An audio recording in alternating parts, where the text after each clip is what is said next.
what is resiklos and to talk about what is resiklos.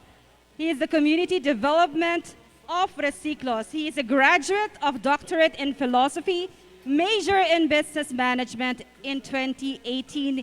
He helped in the development of BARRM under the directives of President Rodrigo Roa Duterte for agricultural projects. Please welcome Mr. Darwin Roa Barrios.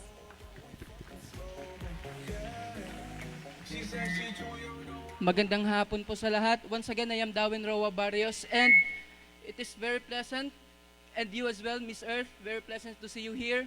And it is so overwhelming to really understand that this afternoon is really quite a special moment. Because tonight, this afternoon rather, we are going to understand what resiklos is all about. Now, on my slide, nakita naman natin kanina, di ba, that we really talk about more on the environment.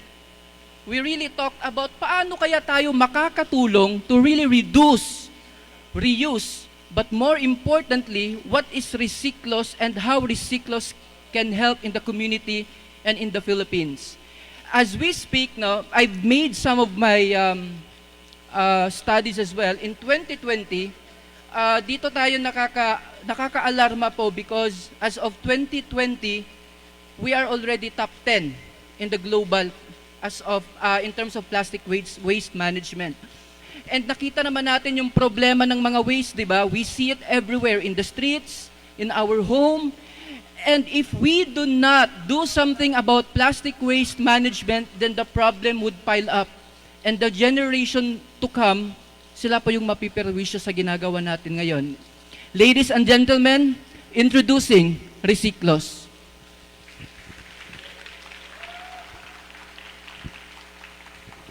Now, basically, the question here is, what is resiklos? Ano ba talaga itong resiklos? Well, kung mapapansin nyo, di ba, from the word resiklos, recycle. But of course, it would be very nice to really modernize the name into somewhat has something to do with games, have something to do with really preserving the environment, but more importantly, save our Mother Earth, right? Now, in my slide, I will show you who we are. Next. Now, this is basically the concept of resiklos, no? First, offset. We are going to turn your plastic into gems. That easy. If I were to ask you, ma'am, how many plastics would you think na nakikita nyo sa bahay po ninyo in a day? Pieces? Yes. Siguro mga 15. O 15. O 15 plastics daw, sabi ni ma'am. What if that 15 plastic, we can turn it into a gem? Na eventually, the value would go up. Everyone will be happy. So number 2, incentivize. What really incentivize is all about? For every plastics that being accumulated, we are going to give you the incentives, and that is through gems. Next. Gamify. Ito na yung mga nauuso sa mga kabataan ngayon, di ba? When we are talking about games, everything now is really into games, especially the Mobile Legends, the Axie. But our approach here is quite different. You are actually getting plastics, and eventually you can play the game and turn it into gemstones. Now we will discuss that later on. And lastly, we are going to track. Ito yung kagandahan because we will be working closely with our government agencies para natatrack po natin lahat ng plastic waste management natin from start to finish. Next. Now, basically, the question here is how resiklos works. Paano ba yan, Mr. Darwin? I really want to know what resiklos about. Gusto kong malaman kung ano ba talaga yung ino-offer ninyo. No? And how do you do it, guys, as a whole, as a company? Now, basically how resiklos works, number 1 is through we are actually creating recycling treasury chain, which will be discussed later on. And of course, we have the treasure hunting game, which is very exciting sa mga kabataan. Kasi nga 'di ba sabi nga ni Mr. Speaks kanina, hindi lang po mga matatanda ang makakapaglaro dito. As early as maybe as 5 or 10, they can already join the game, right? Now, Of course, we are going to create a digital livelihood. Now, this is very important nowadays. We know that we are already hampered by this pandemic, and a lot of people are dying. But more importantly, our economy is really trying to survive, right? And then this is where we come in. We really need to develop a community for this community to earn. Not just a community, but a single individual who can be part of resiklos. Next. Okay. So ito lang naman in a nutshell, para mas maintindihan lang po natin, no? With resiklos, you can play, at the same time, segregate plastic bottles. So kung nasa daan na po kayo, then mas maganda naman po siguro, di ba, na we should utilize naman na maybe we can pick up plastic bottles and eventually turn it into gems, right ma'am? Tama, di ba? And then, ito yung kagandahan with all the plastics na na-accumulate ng isang individual o na-accumulate po ng isang community, what happens next? You earn resiklos gems. And because you earn resiklos gems, what happened next? Ito yung mas exciting at dapat nating aabangan. Because you can trade in for future exchanges to monetize. Is this possible? But more importantly, ang pinakatanong ko po sa inyo, maganda ba ang planong ito? Na with a plastic, magiging gem and eventually you can buy it? Of course. Now, this is the beauty of resiklos. You know, of course, eventually, your gems can also be converted into goods and service vouchers through our merchant partners. And of course, which later on, pwede na pong ma-download ninyo yung Resiklos app. And this is in terms of the user interface, the look and feel of the app. Ito po yung makikita ninyo, which later on, i-discuss po ito. And of course, this is the actual application. The actual application is, ako, as an individual who has very high concern of this world, that I need to contribute something for our earth, ang gagawin ko po, I can start playing the game right away. I can start collecting bottles right away. And what happened next? I will go to the verifier. Sino po yung magbe-verify? Eventually po, malalaman natin yan. But this is the most exciting part because hindi nyo, yung naiipon nyo po na plastic will not just be matatambak lang po sa bahay, pero that will be verified for future exchanges for the gems. Next, ang kagandahan pa nito, di ba? Ikaw yung namumulot, tapos verify mo yung plastic, what happens next? The verifier and yung naglalaro po ng resiklos will both receive resiklos gems. Now, what happens to, ito yung question Okay, inipon nyo na yung mga plastic waste na yan. Saan ba? What's next? Of course, it goes right away to the waste institutions to be recycled and for upcycling as well. Next. Now, this is what we're talking about. Resiklos is not just a community where gamers can play. But more importantly, we are actually creating a circular economy. Ano ba yung circular economy yan? Number one, you download the app, you start playing. Number two, pupunta po kayo sa mga collection points natin or mga verifiers po natin. Number three, yung mga plastic po na naipon from our verifiers will go directly to be picked up by our pick-up delivery recyclable team. After that, it will go right away to waste sortation. And next, what happens? Of course, itong mga plastic na po ito ay ina-upcycle po natin.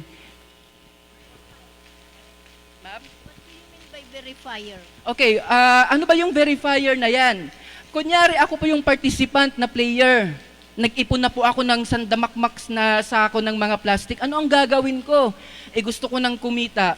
Of course, I will go to a verifier nearby. Yung verifier po, sila po yung magbe-verify kung totoong plastic po ba ang sinurrender ninyo in return for gems. Meron bang hindi totoo? Ano ba yung ibig sabihin? Ay, baka kasi, di ba, ang plastic po kasi may mga grade.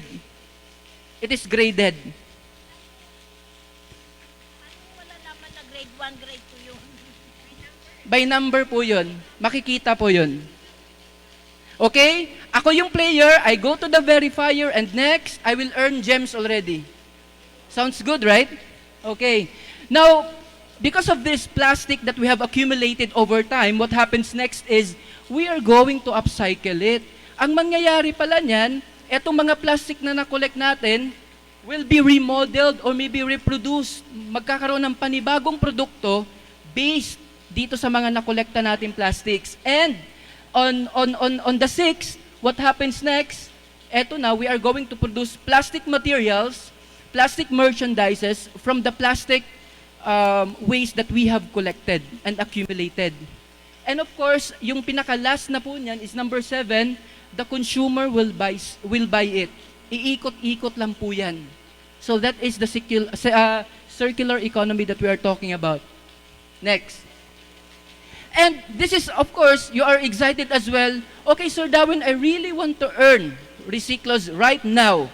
So eto lang yan, no? There are 3 ways to earn with resiklos. Number 1, you are going to play while collecting plastic bottles in return for gems. Number 2, two-way niya is you can become our partner plastic bottle verifier. So hindi lang po ikaw, ma'am, nagagawa na magko-collect ng plastic, you can be a verifier as well. So there are ways. And lastly, ito yon. If you really want to earn more, ito po yun sa mga hardcore eh. Diba? Sino po yung mga crypto dito? Diba? Exciting. Ito po yun sa mga hardcore eh. Ano ba yung pangatlo na yan? The third way, to earn is to buy more gems if you have money. Now, if you don't have, then this is the time you collect more bottles. That's right? Nagets po, ma'am? Okay. Ito palagi yung tinatanong sa amin, di ba? Darwin, how are you going to sustain the business? Maraming mga scam na ngayon, di ba? So this is our unique sustainability model, no? With resiklos, of course, plastic profit. Ito lang yun eh. While hindi po nauubos ang plastic dito sa Pilipinas, the business will continue. And the business continues substantially. Next, saan pa ba tayo kikita? App transactions. And we know that. Per transaction, may mga transaction fee po yan. Next, eventually, we are going to have our mobile app ads. And lastly, we are going to partner with known merchants in the Philippines. Now, the question here, okay, Darwin, ano ba yung sustainability na pinag-uusapan natin dito? With the plastic profit, app transaction, mobile app, partner merchants, kung magkano po yung kikitain dito, 30% will go to RSG blockchain for community and market sustainability. Is it not good? Okay. So this is the beauty, di ba? Ang tanong dito, Darwin, baka mauubos yung plastic? No.